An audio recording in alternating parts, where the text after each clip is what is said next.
Vamos a hablar un poco sobre los obstáculos a la persecución penal. Como su nombre lo indica, un obstáculo a la persecución penal tiene como finalidad detener el proceso penal a favor de un sindicado. Si en el proceso hubiera varios sindicados y se otorgara se decretara a favor de alguno de ellos el obstáculo a la persecución penal, pues podría continuar el proceso en contra del resto de personas.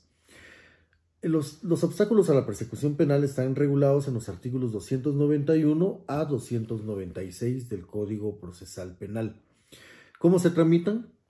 Se pueden presentar en cualquier etapa del proceso. Entonces, si se presenta un obstáculo previo al debate, se tramitan por la vía de los incidentes regulado en el artículo 150 bis del Código Procesal Penal. Si se presenta en el debate, pues la regulación se encuentra en el artículo 369. Debemos recordar que cuando se crean los obstáculos a la persecución penal en el Código Procesal Penal, se estableció que se debe de presentar por escrito fundado. Sin embargo, el artículo 150 bis es posterior a la entrada en vigencia del Código Procesal Penal y por el principio de oralidad, pues los obstáculos se deben de presentar en audiencia oral y así debe de ser la exposición. Sin embargo, algunas personas todavía presentan escritos con donde se encuentran los obstáculos o la interposición de los obstáculos a la persecución penal. Creo que en todo caso lo que se tendría que aclarar en el momento de la audiencia es que no obstante la regulación legal establece que se debe de presentar por escrito fundado, pues la deposición del incidente va a ser de forma oral y los escritos, las copias de los escritos quedarían solamente ya como una guía para los otros sujetos procesales. ¿Cuáles son estos obstáculos a la persecución penal? Bueno, uno de los más presentados es la cuestión prejudicial. Establece la regulación legal que si la cuestión depende exclusivamente del juzgamiento de una cuestión prejudicial, pues se tendría que otorgar esto. Algunas veces se confunde la cuestión prejudicial con la incompetencia de la que vamos a hablar en un momento. Una cuestión prejudicial se interpone cuando la persecución penal depende del juzgamiento de otra causa.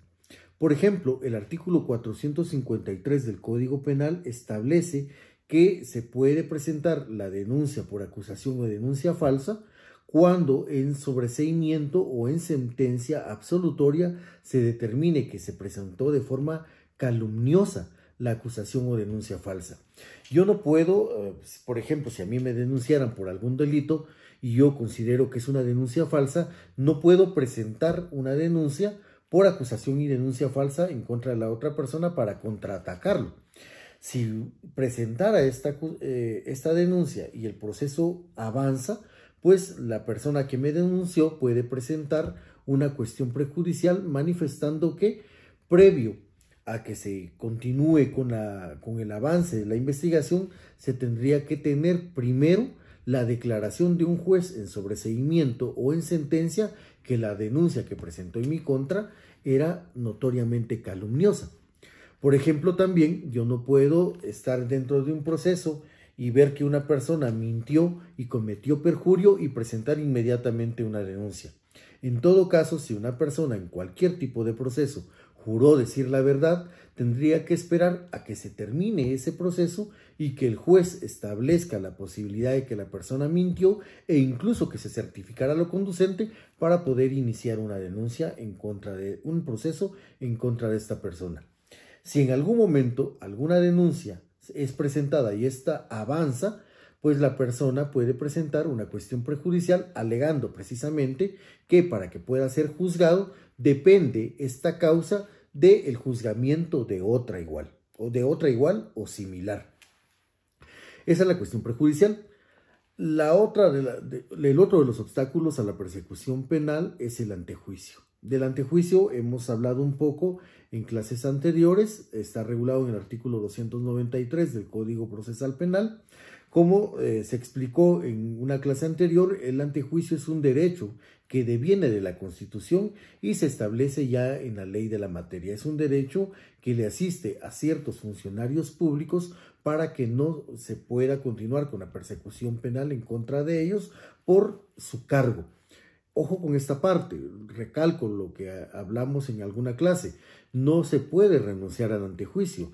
Algunas veces en medios de comunicación se solicita que la persona renuncie a su antejuicio, a su derecho de antejuicio. Sin embargo, el antejuicio es para el puesto, es para el cargo público, no es para la persona. Derivado de ello es que no se puede presentar. Ahora, ¿cómo funcionaría un obstáculo a la persecución penal en el caso del antejuicio?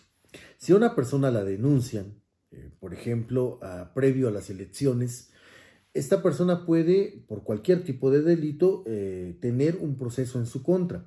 Sin embargo, si en ese proceso esta persona es electa, por ejemplo, diputado, que sucede mucho, que los políticos se lanzan a puestos públicos precisamente para protegerse con el antejuicio, pues el proceso ya no podría continuar. Bastaría que se presentara el nombramiento o la adjudicación del cargo por parte del Tribunal Supremo Electoral como una prueba para presentar un obstáculo a la persecución penal en este caso.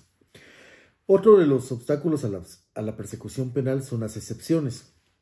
Hay diferentes tipos de excepciones. La primera es la de incompetencia. Hay tres tipos de competencia general en el proceso penal. La primera es la de grado, la de materia y la territorial. Algunas personas confunden la incompetencia por la materia con una cuestión prejudicial. La materia es una cuestión diferente. Si yo, por ejemplo, considero que previo a que se me juzgue por un delito de estafa mediante cheque, tendría que haberse iniciado un juicio ejecutivo de acción cambiaria, pues no es una cuestión prejudicial la que tendría que presentar diciendo que el competente es otro juzgado. Es una excepción de incompetencia la que debería de presentarse. Como les repito, hay tres tipos de competencia: la de grado, la de materia y la territorial. Si considero que la causa debe de ser juzgada en un tribunal civil, en un tribunal administrativo, en un órgano jurisdiccional de otra materia, pues entonces lo ideal es presentar, o lo técnico es presentar, una excepción por incompetencia. Las otras excepciones, la territorial y la de grado, pues pueden presentarse no solamente por la vía de los obstáculos a la persecución penal, sino también recordemos que hay una acción por declinatoria y una acción por inhibitoria. Cuando me refiero al grado, pues de pronto puedo considerar que no es el juzgado el competente para conocerme si estuviera en primera instancia, sino tal vez el competente sería un juzgado de paz por considerar que es un delito menos grave. Si fuera una cuestión territorial, pues la discusión es bastante amplia. Si una persona, por ejemplo, al ser requerido de alimentos, es requerido en el departamento de Huehuetenango, pero el proceso se inició en Quetzaltenango, pues habría una discusión sobre qué órgano jurisdiccional en materia penal sería el competente. En Quetzaltenango, donde se inició el juicio de alimentos, o en Huehuetenango, donde fue requerido y donde en el momento de ser requerido, pues no cumplió con cancelar la pensión alimenticia. El delito de negación de asistencia económica entonces entraría en discusión por cuestión territorial si es en el lugar donde no pagó o el lugar donde se inició el proceso. Otra de las excepciones es la falta de acción. ¿Qué implica la falta de acción? Si recordamos, el Código Procesal Penal en el artículo 5 establece que uno de los fines del proceso es precisamente darle respuesta a las legítimas pretensiones de los sujetos procesales, a las legítimas pretensiones de las partes. Uno tiene que tener legitimidad para poder acudir también a las instancias o para incoar un proceso penal. El artículo 117 es bastante amplio cuando se refiere a quién se debe de considerar víctima. Sin embargo, en el proceso hay ciertos